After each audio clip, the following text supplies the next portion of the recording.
పరిశుద్ధుడా, పావనుడా, మహిమోన్నతుడా, సర్వోన్నతుడా, సర్వాధికారి మా మనిషి దేవుడా, నీకే వందనాలు. అయ్యా, ఈ సమయాన్ని ఇదిగో తండ్రి ప్రభు ఎంతమందిని బిడ్డలతో ఇదిగో తండ్రి దేవ ఇదిగో తండ్రి ప్రేర్ చేయడానికి అవకాశం ఇచ్చినందుకు నీకే స్తుతులు స్తోత్రాలు, లెక్కలేని వందనాలు ప్రభు. కోటి కోటి ప్రణామములు మా ప్రభు, నీకే స్తుతులు స్తోత్రాలు నాయన. అయ్యా తండ్రి కుమార పరిశుద్ధాత్మ త్రియేక దేవ నీకే వందనాలు నాయన. దయించి కనికరించినందుకు నీకే లెక్కలేని స్తుతులు స్తోత్రాలు తండ్రి. అయ్యా ఇదిగో తండ్రి ప్రభు నీ పరిశుద్ధాత్మని ఇక్కడ ఇచ్చినందుకు వందనాలు ప్రభు.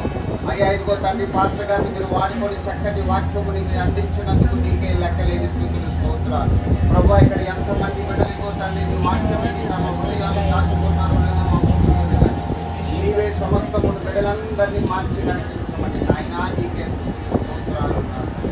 ఓ మా దేవుడవు మా ప్రభుడవు నాయన. అయా నీకే స్థుతులు స్తోత్రాలు నాయన. ఓ శవదవదవరి కాంతరనాథ అయా నీకే స్థుతులు స్తోత్రాలు తండ్రి. పరిశుద్ధుడా నీకే వందనాలు. పాటలు, ఆరాధనలు, వాక్య భాగములన్నింటిలో మీరే తోడి ఉండి నడిపించినందుకు వందనాలు నాయన. ఇదిగో తండ్రి ప్రభు దేవ రక్షక యమనంతుడు ఋతువు బాలుడు అందరినీ